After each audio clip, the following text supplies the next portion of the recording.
and welcome to another episode of the Odd Lots podcast. I'm Joe Weisenthal. And I'm Tracy Alloway. Tracy, what are the big topics for you we're at the Milken Conference out in Beverly Hills. What would you say of some of the big topics you've heard? I think it's inflation. Right. I mean, I got to say, I was on a credit markets panel and it was called Credit Markets and Inflation. So that kind of tells you everything you need to know. No, that's obviously a big thing. I saw Ken Griffin of Citadel. He was talking a lot. He was actually kind of optimistic about it, though. He wasn't that worried. He had a lot of criticisms about this administration and policy and all that. But of all the things, I was actually a little bit surprised. He didn't seem that concerned about inflation or as much as all the media is talking about it. He thinks it'll moderate towards the end of the year, or he thinks there's a chance anyway, give the Fed some flexibility. So some interesting different views. Well, yeah, I mean, the thing that I've learned from the past year is that people have strong opinions about inflation. It's a very emotional topic. Sure. And it's really striking that we've had this incredible labor market recovery. We have sub 4% unemployment, and yet it appears that because inflation is high, that explains why consumer sentiment is so bad.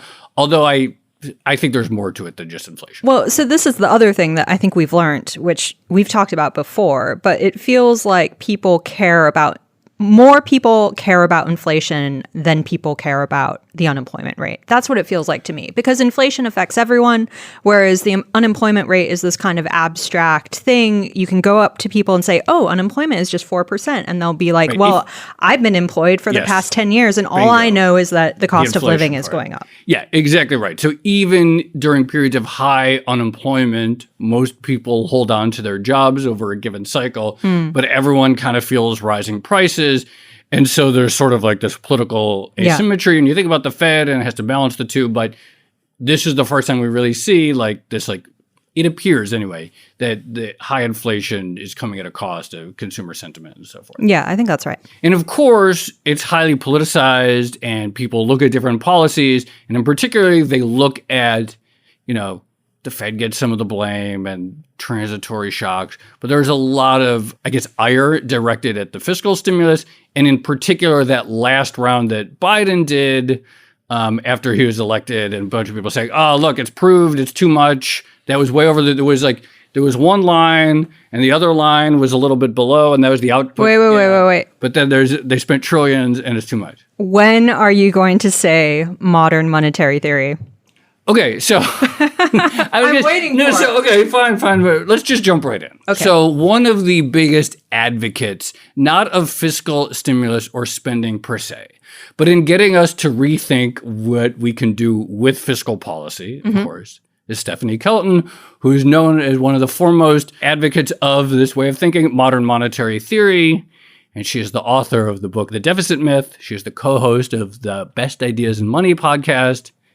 And she's a professor at Stony Brook, and she is here with us at Milken. And so we are going to be talking about, actually, what we're really going to be talking about is modern monetary theory to blame for this high inflation. Are you to blame for this high inflation, Stephanie? Oh, he jumped right into it. I'm just going to jump right in. Are you to blame? I think so. Congratulations.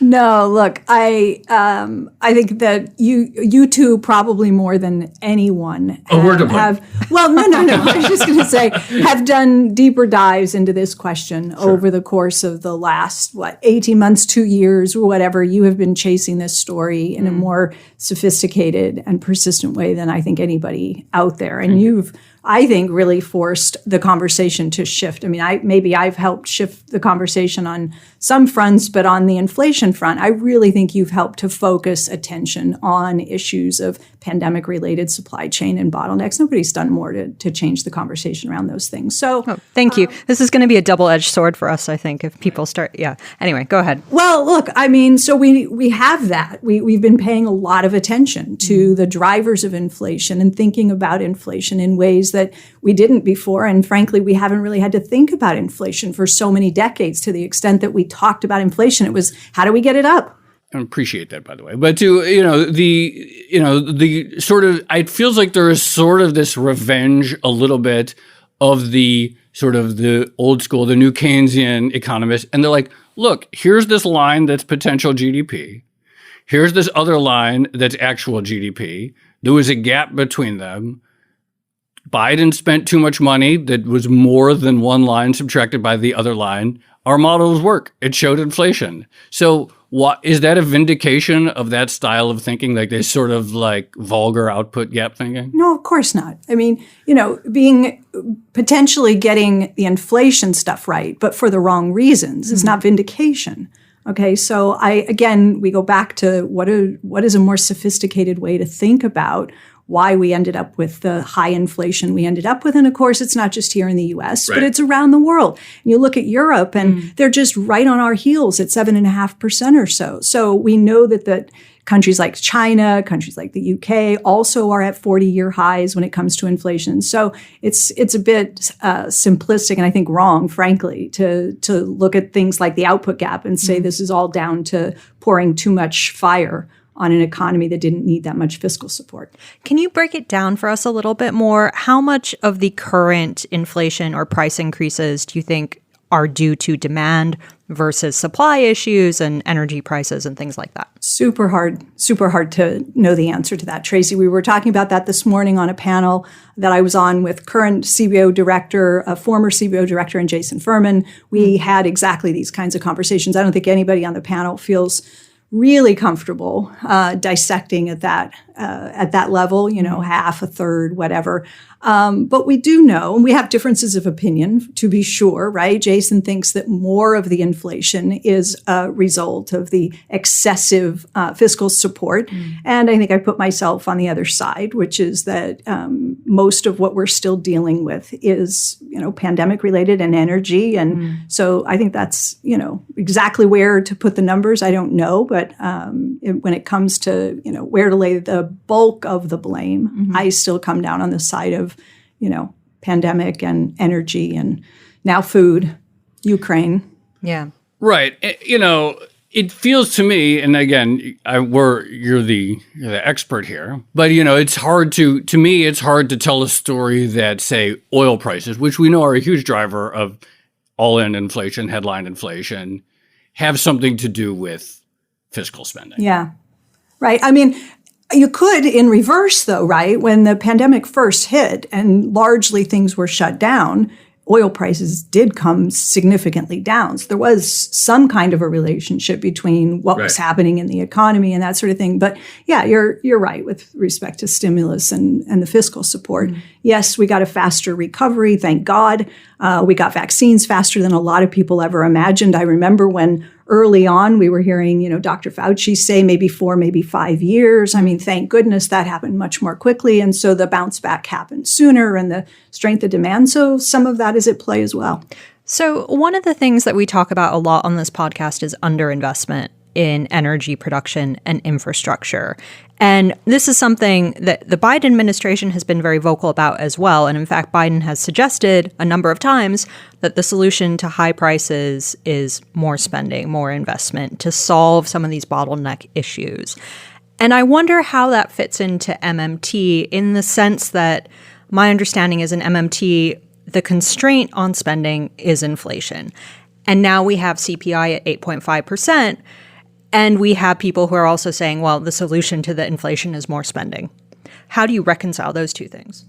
Well, yeah, it's a good question. So if you think about it the way I think that President Biden does, which is we need more capacity with respect to the labor force. We need to bring more, especially women, back into the labor force. And so he will, in a sense, justify investments in universal pre-K and childcare and this sort of thing so that you can get especially women to return to the labor force to maybe ease some of the difficulties that employers have been having hiring workers with.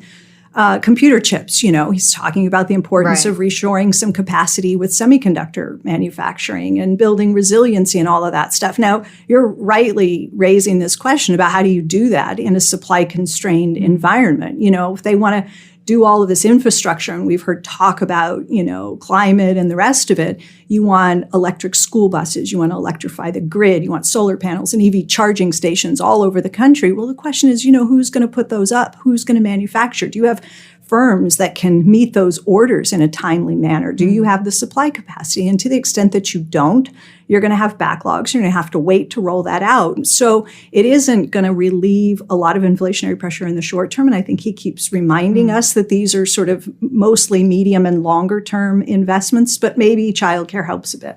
So this is sort of the emphasis on the real resource constraint within MMT, which I will, credit to MMT. I think that real resource focus has been borne out by the past couple of years. But I guess my question is, does MMT have a solution to that?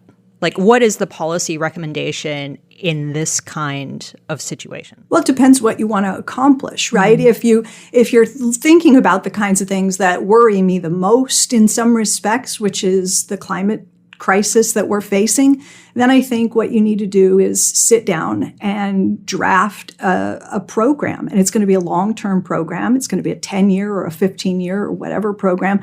But you've got to start thinking about how you're going to resource the kinds of investments that are needed to reduce CO2 emissions over a longer period of time. And that means investments in energy and investments in housing and transportation and agriculture. It's a big program. And so when you say, how does MMT think about the capacity constraints? In part, it's addressing a housing shortage. It's addressing, got to build more housing to deal with a housing shortage. You have to deal with the grid. If you're going to electrify, you've got to make those investments. And, you're not going to get it all perfect. You're going to try to map this out and do it in a way that takes advantage of capacity where it exists, that builds capacity where it doesn't, that frees up capacity in the economy for other uses. If something is deemed a priority and you don't have the capacity to make the investments you want to make, you may well have to elbow out some of the private sector's current use of resources to free them up for something that's deemed a higher priority, like climate.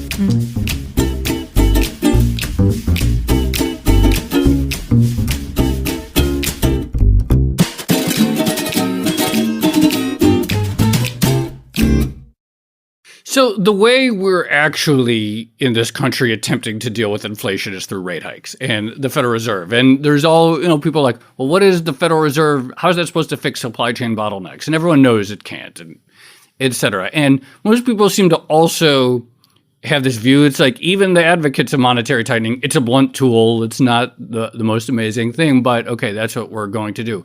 But at least it is counter-cyclical. When you look at politicians, they're proposing things like gas rebates or cutting the gas tax, which is a kind of arguably trying to juice demand even further. Yep.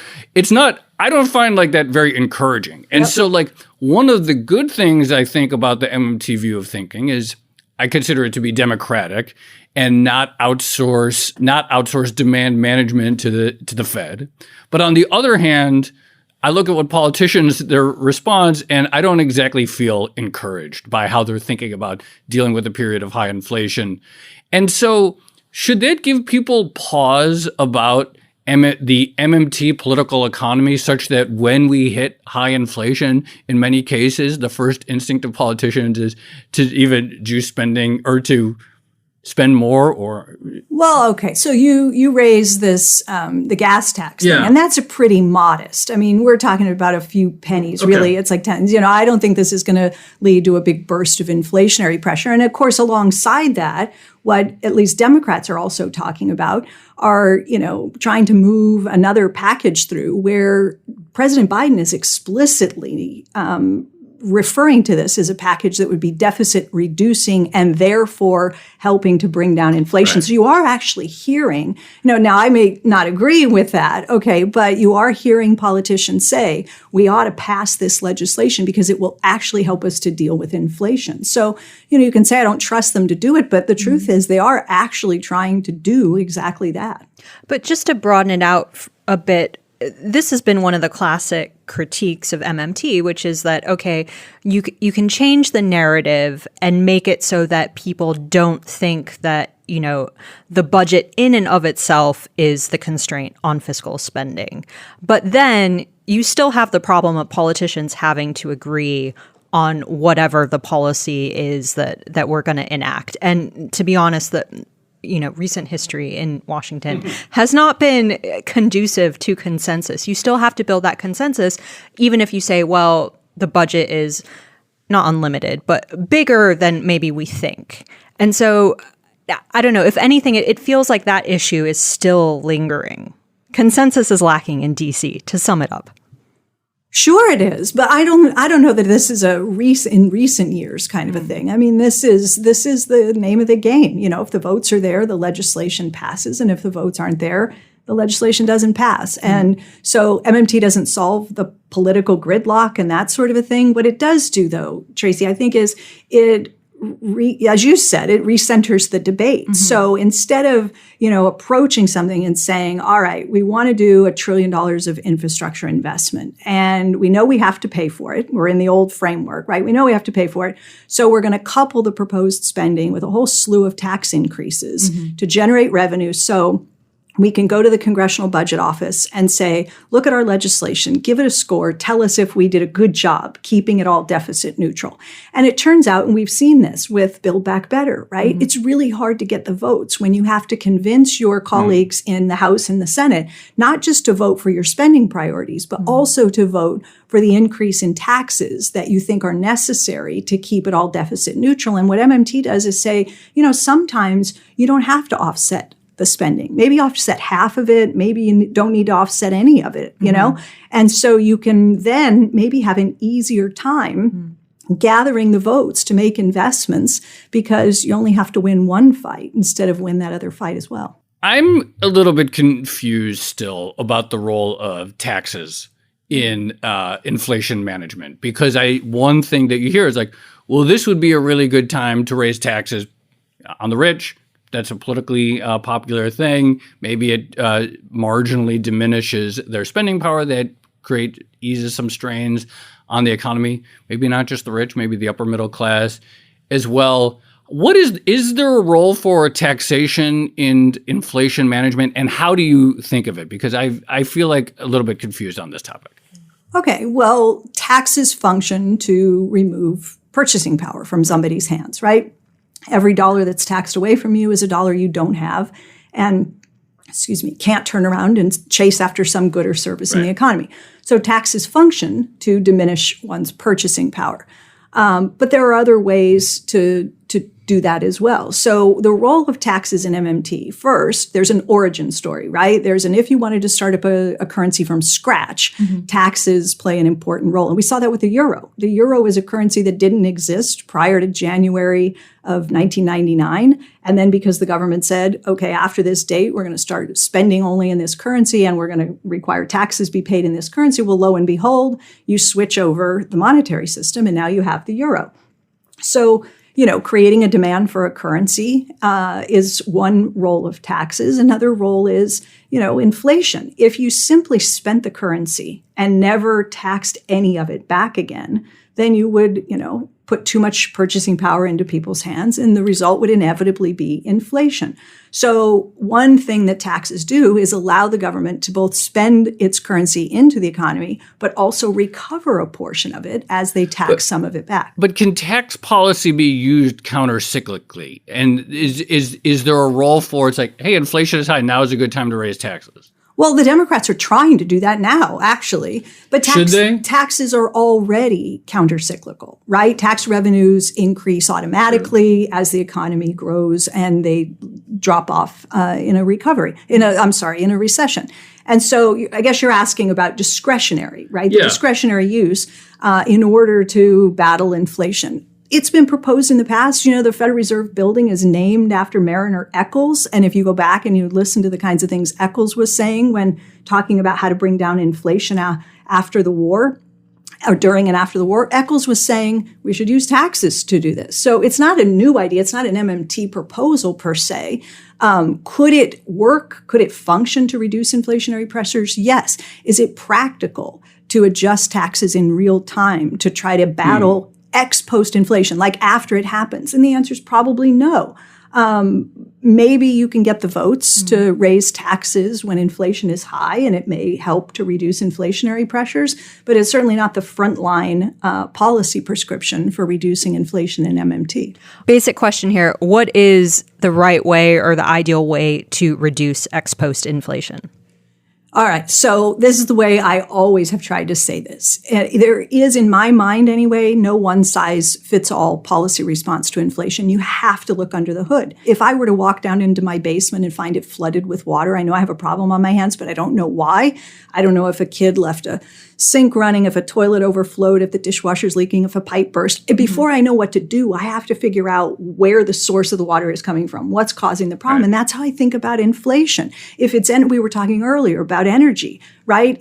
Are higher interest rates the right response, the right policy response to an inflation that's being driven largely by oil prices? I think the answer is no. So I really think where we're ultimately headed, I guess I hope, is to a more granular, tailored policy response, more sophisticated response to the way that we approach, combating inflation. This is where we need my idea of a Fed that sets the speed limit of cars. And in these days, lower the speed limit. Rather than raising interest rates, lower the speed limit to get better gas mileage. The economists at the Center for Economic and Policy Research just came out with a kind of 6 things you could do to reduce inflationary pressures today. That's one of the 6 ideas they put forward: a shorter work week, right? More work from Shorter home. work week sounds fine. Yeah, work from home sounds good. Tracy's ears always perk up at work from home. Yeah. She's like a big. If MMT says everyone should work from home, we've got you. We've got you. That's okay with me.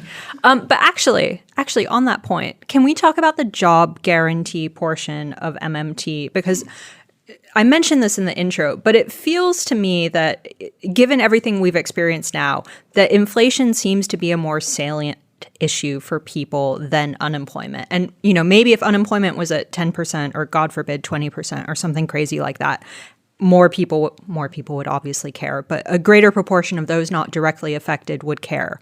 But it feels like everyone has a stake in inflation. Everyone is impacted by the cost of living. So how does MMT overcome that discrepancy? Yeah. How do you get people to care about the job guarantee portion of the theory? Well, I guess, one way to think about it is, what if we had a federal job guarantee in place before the pandemic broke?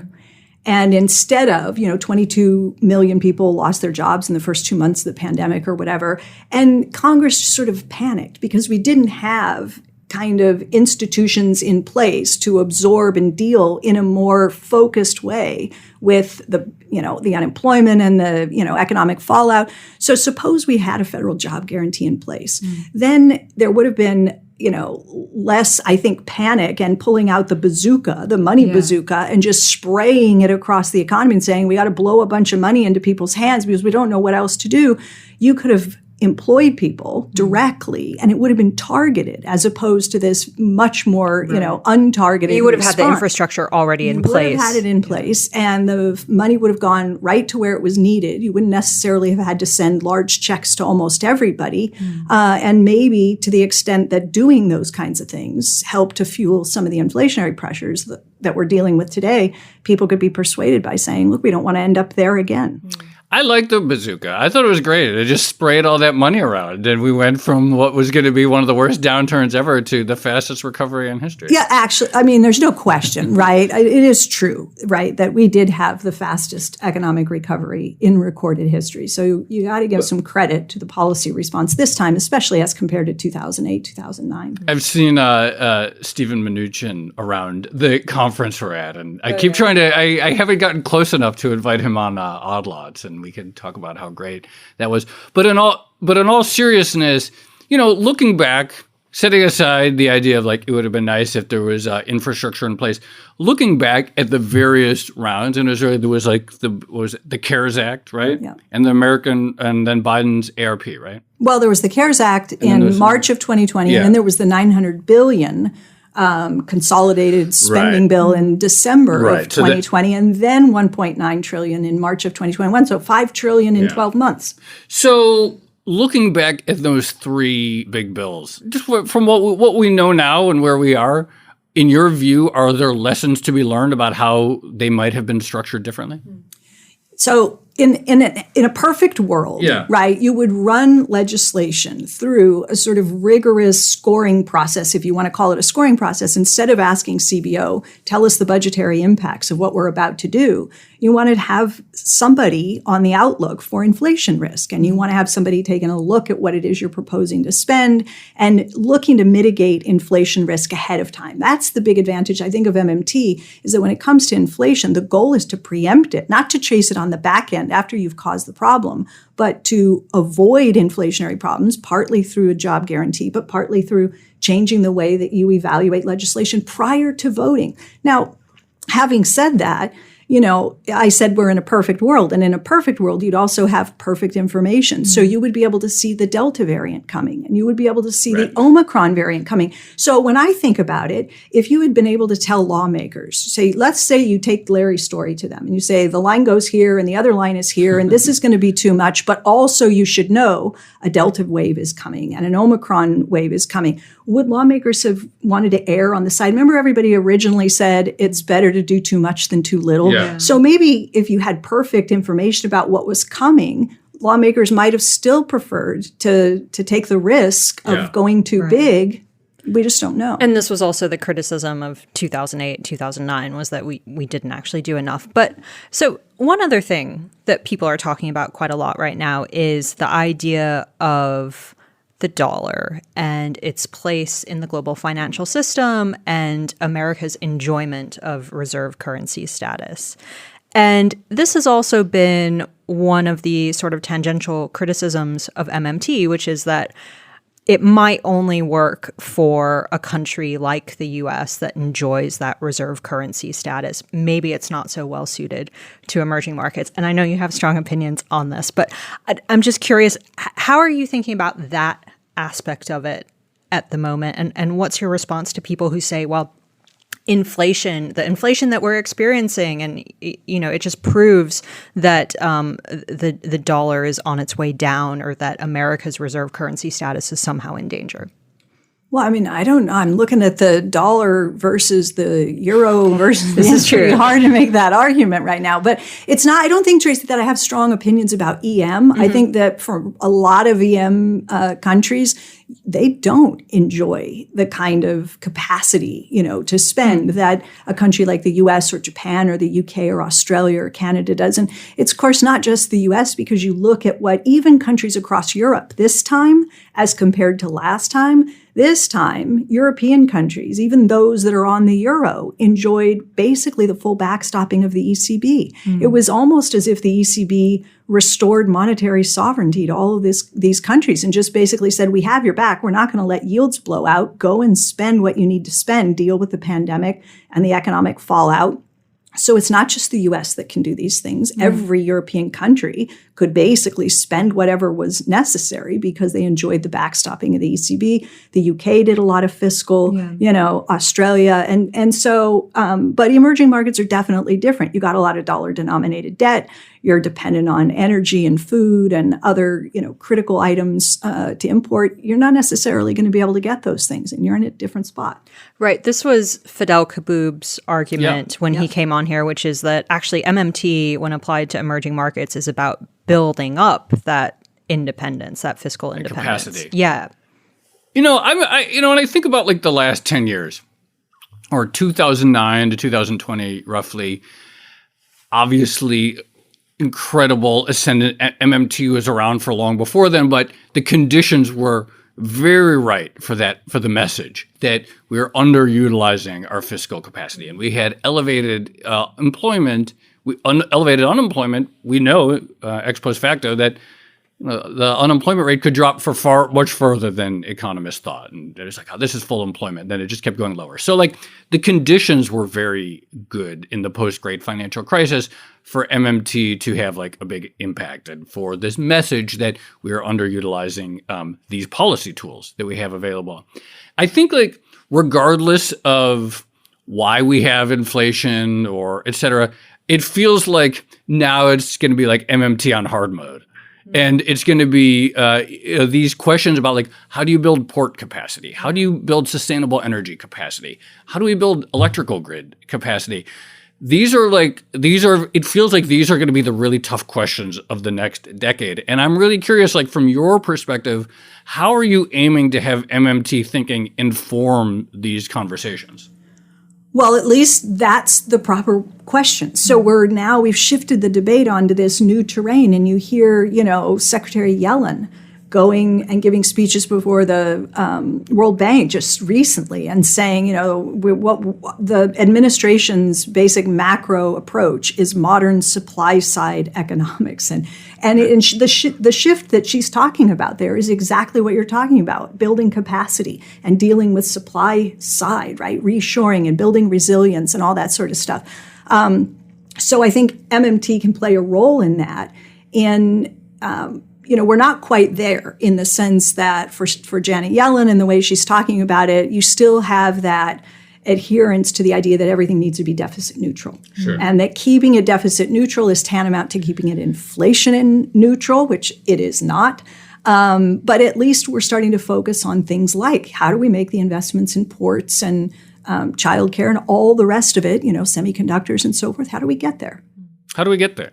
Well, we do it. You have to spend the money. There's no like secret, recipe here. You just simply have to spend the money. So how do you continue to make the kinds of investments that are necessary in an economy that is supply constrained? How long will we be supply constrained? The word recession is everywhere at this conference. Yes. Everyone is talking about whether the Fed is going to successfully orchestrate a soft landing. And if they don't, a hard landing means a deeper recession, which automatically means you're going to free up capacity, right? So I'll just come back to climate because for me, that is the number one issue. It's not going anywhere, which means I don't think that MMT has lost its place in the debate. I think that, the weather-related tornadoes, hurricanes, fires, floods, all the rest of it, that stuff is only going to intensify in the years ahead.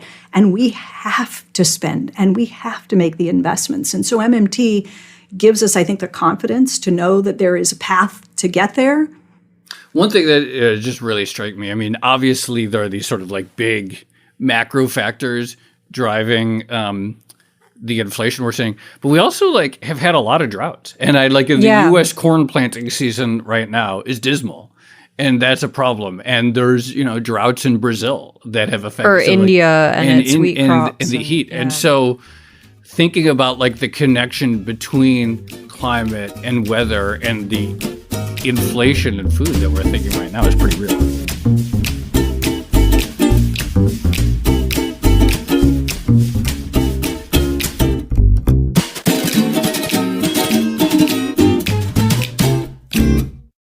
So, I mean, just on this note of how MMT sort of recaptures the narrative, again, one of the critiques has been that the theory itself is complex and people tend to kind of see what they want to see inside of it. What do you say in response to that, to people who say that the theory is too complicated and has a tendency to sort of change goals and aims over time? I'm not sure I've heard that critique as much. I think you must have heard that MMT is complex, right? And hard for a lot of people to grasp because the goalpost seems to change sometimes.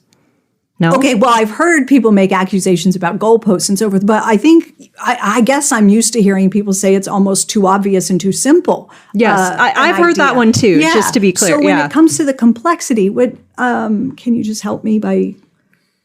I guess it's the idea. So, for instance, take a real example from recent history. So, the Sri Lankan central bank governor, I think he came out 1 or 2 years ago, I can't remember exactly when, and said we're pursuing MMT. And he thinks he's doing MMT because it's more fiscal spending. But then a lot of other people who are more closely aligned with MMT, who are more involved with it, will come out and say, no, this isn't MMT because he's not building up fiscal capacity and independence. He's not focused on increasing productive capacity or whatever. That's what I mean. It seems open to interpretation. I got you. So I agree with you. If your takeaway, if your thumbnail sketch of MMT is don't borrow in a foreign currency and you can do whatever the hell you want, then that's not going to work. But you could see how that would be attractive to some emerging market politicians. Sure you could. And I think, I know only a little bit about the Sri Lankan comments and the justification, the invocation of MMT there. And I think his belief was, as long as the proportion of domestic debt is higher than the proportion of external debt, then you're somehow okay, which makes no sense whatsoever. You still have a lot of external debt that has to be serviced. And if you can't, export and earn foreign exchange to service debt, you're in a world of hurt either way. So there's no way for MMT to rescue you there. But just to bring it back to the US, for instance, a lot of people, well, some people, I should be careful. Some people will say that, well, we just experimented with MMT. We ramped up our fiscal spending at a time when we really needed it. And some others will say, well, actually, for instance, real MMT would have told you that we should have had the architecture in place before the 2020 pandemic happened in order to provide that kind of support to people, or that, the policy should have been slightly different. That's what I mean about the complexity. And I think that's the aspect of it that might be difficult for people to sort of grasp. Yeah. So I did a post that was, I think it was titled something like, "It's too late for an MMT-informed approach to budgeting." Right. And again, it was the pandemic. It was the panic. When everybody's in panic mode, then it just became, like I said, the whipping out of that money bazooka and trying to smatter, the economy with enough cash to support income to pull us out of the pandemic and the recovery. So it is true, though, that if you're doing, quote unquote, doing policy and you're doing it consistent with MMT principles, then you've transformed the federal budgeting process. You're evaluating legislation differently. We just didn't have time to do that. The Fed raising interest rates seems to have some effect on the economy. And I don't know exactly what it is, but it seems to, it's certainly mortgage rates have shot up. That's going to make borrowing or affording a house at current prices at least more difficult. It seems to already be slowing some things perhaps in the housing market. What is, in your view, just from your perspective, what do we, let's say the Fed seems to be set on this very aggressive series of hikes. By the time this comes out, actually, we'll have had the May decision, but more hikes likely on the way. Given your assessment of the inflation, that it's not necessarily about demand and that it's global and that it's about energy and food largely, which it's a bit harder to tell the demand story. What do you think is going to come out of these hikes? What are they going to do to this kind of economy? I guess it depends how big they are and how quickly they come. And, I think that the likelihood of a soft landing, I think I'm on the side of that's really difficult to pull off. And, you can slow things down. Housing is, of course, the probably sector that is the most sensitive to interest rates. But you've done shows and I've listened to them where you've talked about the housing market and you say, listen, you put a house on the market and all of a sudden you have 40 bids and half of them are all cash, which makes you go, okay, so interest rates are rising. So maybe a few of the people who would have borrowed and bid on that home are out, but maybe you still have 20 all cash buyers in the mix because they're not interest sensitive. So to the extent that you do see housing start to cool, then of course, fewer people buying homes and furnishing them. Maybe that takes some strain off of durable goods and that sort of stuff. So I don't discount that interest rates have a channel, but it's just very difficult to figure out. And Powell will remind us long and variable lags, right? So by the time inflation starts to come down, the interest rate increases may not really have taken hold, and yet the fiscal tightening, which is already baked in, we have huge reduction in deficit right now, that may do enough to help with the reduction in inflation. One of the reasons it seems that the Fed is inclined to do an aggressive series of rate hikes is this idea of well, yes, a lot of the inflation is still transitory factors.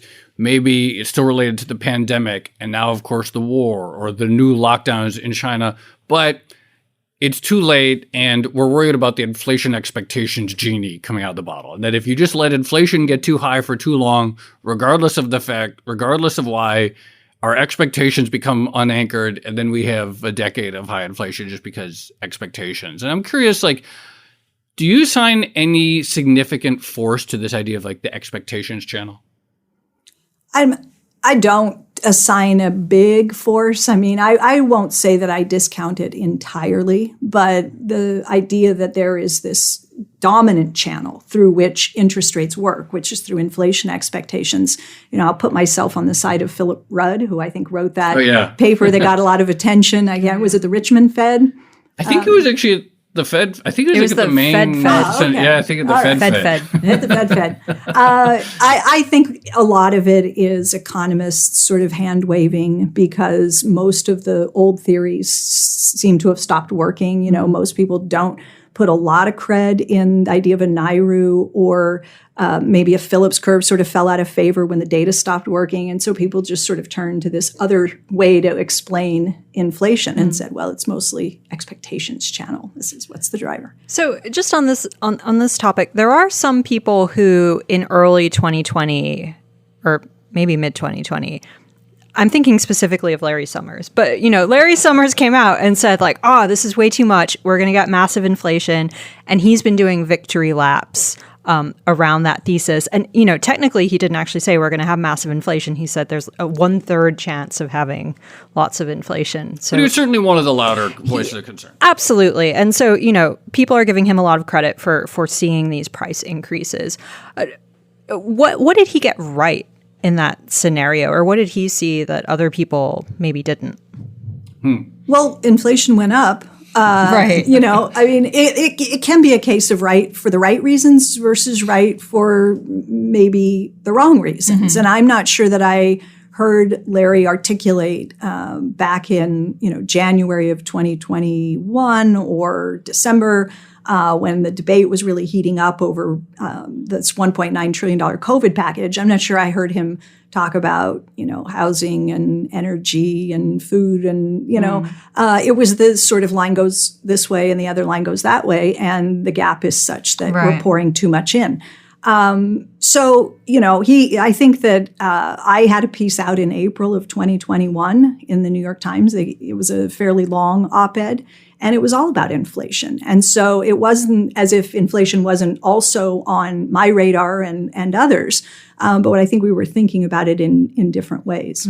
So maybe just to sum it all up, if you had a wish list now, what would be your biggest policy recommendation, or what would you like to see the most happen right now? It has to be climate. I don't see a bigger threat challenge before us than climate change. And it's going to touch our lives in ways that, are unimaginable still for many. But I think the scientific community is telling us, and the latest Intergovernmental Panel on Climate Change report is pretty scary stuff. And I think we're going to have to deal. So in a time in which we're already strained by high oil prices and high fossil fuel costs, and also labor constrained, it would appear, and other constrained, what does acting on climate look like from your perspective in a way that doesn't exacerbate inflation? Because Isabel Schnabel, the Deutsche Bank, has talked about greenflation, et cetera. So what does that look like? I was going to ask if inflation is just, what we have to accept and live with in exchange for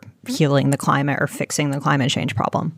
I would certainly hope that if it came down to that, and that was the trade-off, that the answer would be unequivocally yes, that it is a small price to pay for the sake of the survival of humanity. That it seems like a worthwhile trade-off. But voters are voters, and we know people are really unhappy about the existing inflation. And if you want to keep a durable political coalition alive in Washington, you have to win elections every 2 years. And so how do you think about when you say you want to see something done on climate at a time when people are really upset about gasoline prices? How do you think about what's a policy framework look like that's politically durable? What's your energy bill going to look like when we don't deal with climate change? What is it going to look like when your house is burned down? And what is it going to look like? Have you ever seen people in an airport when their flights are canceled? Climate change is going to massively disrupt life in so many ways, right? It is going to be an irritant. It is going to be a hardship. People are going to be feeling pain in ways they haven't even imagined in their lives, in their pocketbooks as a result of climate. So Again, I think, the kind of inflation we're dealing with now is mild in comparison to what lies ahead if we don't get our arms around this. Stephanie Kelton, thank you so much for coming back on Odd Lots. Thanks so much. Thanks, Stephanie. That was really fun. Yeah.